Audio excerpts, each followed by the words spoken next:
तर मित्रांनो, लग्नानंतर होईलच प्रेम या मालिकेच्या 10 जुलैच्या भागात मी संदीप तुम्हा सर्वांचं माझ्या चॅनलमध्ये अगदी मनापासून स्वागत करतो. तर आजच्या मालिकेची सुरुवात होते जीवा आणि नंदिनीपासून. इथे जीवा नंदिनीला तिच्या ऑफिसमध्ये सोडायला आलेला असतो आणि मग त्याला नंदिनी म्हणते की संध्याकाळी मला घ्यायला येऊ नका, कारण मी रिक्षाने घरी येणार, आणि तशी बोलून निघून जाते. मग जीवाच्या खिशामध्ये त्याला सापडतं एक कापसाचा पोळा आणि त्याला आठवतं की आधी नंदिनी एवढी बडबड करायची की तिची बडबड न ऐकण्यासाठी मी एक कापसाचे गोळे कानात टाकायचो, पण आता असं वाटतं की तिने बडबड करावी तर ती बडबड करत नाही. पण मग त्याला वाटतं की मला नंदिनी हिंट दिली काय रिक्षाने यायचं म्हणून, म्हणजे रिक्षाने येणार ती आणि रिक्षावर असेल मी, असं म्हणून तो तिथून निघून जातो.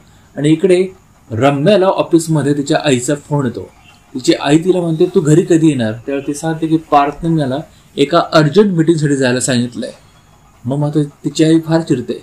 ती म्हणते वेळीच का तू चाली मीटिंगमध्ये आणि तिकडे काव्या आणि पार्थ दोघे सोबत घरी येतील. मग मात्र रम्या तिच्या आईला असं काही सांगते. तिची आई सुद्धा खुश होते. ती म्हणजे शक्यच नाही, कारण पार्थी ज्यावेळेस काव्याला सोडलं त्यावेळेस त्यांनी तिच्याकडे ढुंकूनही बघितलं नाही.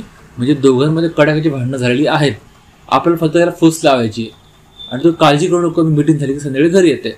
आणि इकडे आपल्याला दिसतो की पार्थ हा गाडीकडे निघाला असतो. त्याला दिसतं की गाडी टायर पंक्चर आहे आणि म्हणून तो रिक्षा बघायला बाहेर येतो.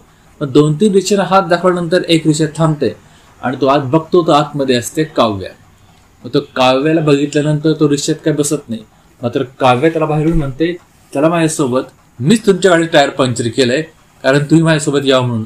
ती जेव्हा असं म्हणते त्यावेळेस तो पण आश्चर्यचकित होतो. मात्र ती म्हणते मी गंमत करते आणि इतक्या सुंदर मुलीकडून चिडते का हो, चला की. तरी पण पार्थ ऐकत नाही. म्हटल्यानंतर ती पार्थात डायलॉग त्याला ऐकवते. पार्थ मागे त्याला म्हटलं असतो की राग हा सूर्यासारखा असावा, म्हणजे सकाळी उगवावा आणि संध्याकाळी दिवसासोबत मावळून जावा, म्हणजे संध्याकाळी खूप छान होते. आणि तो डायलॉग ऐकल्यानंतर मात्र पार्थला काही ऑप्शन राहत नाही, तो रिक्षामध्ये बसतो. आणि मग तिथे पार्थने जे जे केलं असतं काव्यासाठी, काव्याचं रिपीट करते. म्हणजे पार्थने आधी तिला गॉगल दिला असतो तसं गॉगल ती पण त्याला देते, पण तो गॉगल तो काय घेत नाही, वापस तिला देतो. आणि थोडं पुढे आल्यानंतर मात्र काव्या त्याला जे काय तिने त्याच्यासोबत केलं सगळ्यांची माफी मागते. आणि मग असं जात असताना पुढे रिक्षावाला तिला विचारतो की कुठनं जायचं घरी. 2 रोड असतात, मंदिराकडनं आणि कोर्टाकडनं. तर ती म्हणते मंदिराकडे गर्दी असेल, आपण कोर्टाकडनं जाऊया. आणि ज्यावेळेस असं ती बोलते त्यावेळेस पार्थला तेही आठवतं की आपण त्या घटस्फोटाच्या पेपरवर सही केली आहे आणि हिला आपलं दोघांचं बोलणं झालं होतं की 7 दिवसामध्ये आपला घटस्फोट होऊन जाणार. मग मात्र इकडे सीन शिफ्ट होतो नंदिनी आणि जीवाकडे. इथे नंदिनी सुद्धा रिक्षाची वाट बघत असते आणि तिला सुद्धा कोण रिक्षाला थांबवत नाही. आणि तेवढ्याच जीवाची रिक्षा येते. जीवाने चेहरा लपवला असतो आणि नंदिनी त्या गाडीमध्ये बसते आणि ते एकदम शांत शांत असल्यामुळे जीवा तिची मस्करी करायला लागतो. तो म्हणतो का हो तुम्ही दुःखी का वाटतायत, कदाचित तुमच्या नवऱ्याने तुम्हाला दारू पिऊन त्रास दिला दिसतो. तुमचा नवरा तुम्हाला मारतो का, किंवा दुसऱ्या मुलीच्या मागे लागला का, किंवा मग फार आईचा ऐकतो का, असं तो मुद्दा म्हणून तिच्या नवऱ्याबद्दल म्हणजे स्वतःबद्दल वाईट बोलतो. मग मात्र नंदिनी म्हणते असं काही नाही, माझा नवरा खूपच छान आहे आणि एकदम चांगला माणूस आहे. मग जीवा मनात खुश होत होतो, तो असंच मला तुमच्याकडे छान छान ऐकायचं होतं, म्हणून तो पण पुढे जायला रिक्षातून पुढे जायला निघतो. मग त्यावेळेस तो मुद्दा म्हणून अजून नंदिनीची छेड काढतो. तो म्हणतो मला ना असं शांत शांत आवडत नाही, ते गाणी ऐकायला आवडतात किंवा बडबड करायला आवडतंय, त्याशिवाय मला मजा येत नाही रिक्षा चालवायला. मग नंदिनीमध्ये एक काम करा, तुम्ही तुमच्या रिक्षातलं गाणं ऐका. पण त्यालाही तो नकार देतो. तो म्हणतो नाही, तुम्ही एवढं दुःखी बसल्या गाडीमध्ये आणि मी गाणं ऐकावं हे मला पटत नाही, तुम्ही बडबड करा ना, असं म्हणत दोघे तिथून निघून जातात. आणि इकडे मात्र घरी वेगळा सीन चालला असतो मित्रांनो. विक्रम अरुंधती मस्त चेस खेळत असतात, तेवढ्यात मालिनी येते आणि ती म्हणते आता श्रावण सुरू होतोय तर आपण ना सत्यनारायण पूजा केली पाहिजे. आणि विक्रम म्हणतो ठीक आहे, माझं 16 शोधून ठेव. मग मालिनी त्याला म्हणते की आता काय आपल्या दोन्ही मुलांची लग्न झाली आहेत, तुम्ही कुठे पूजेला बसणार, आपले दोघं मुलं बसतील ना त्यांच्या बायकासोबत. मात्र अरुंधती इथे तिथे डाव साधते.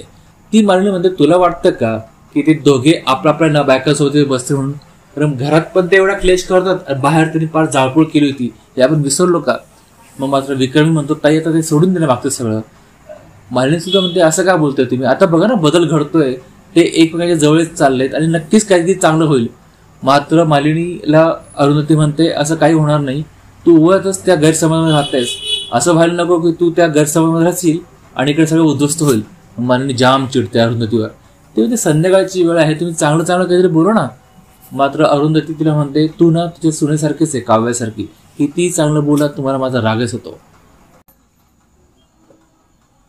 आणि मित्रांनो, इथे आजचा 10 जुलैचा भाग संपलेला आहे. उद्याच्या भागात आपण बघतो की पार्थ ना त्या काव्याला रिक्षाचे पैसे द्यायला लागतो. मात्र ती घेत नाही. मग तो म्हणतो, तुम्ही तर पैसे नाही घेतले तर मी वापस रिक्षामध्ये येणार नाही. मग ती त्याला छेडते, म्हणजे तुम्हाला पुन्हा माझ्यासोबत रिक्षामध्ये यायचं आहे का.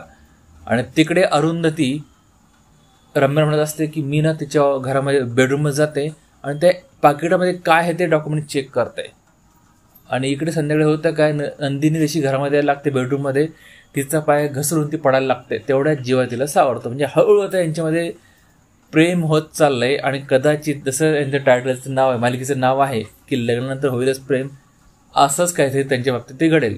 तर उद्याचा भाग बघण्याकरता चॅनल सबस्क्राईब करा, बेल आयकॉन प्रेस करा मित्रांनो. आणि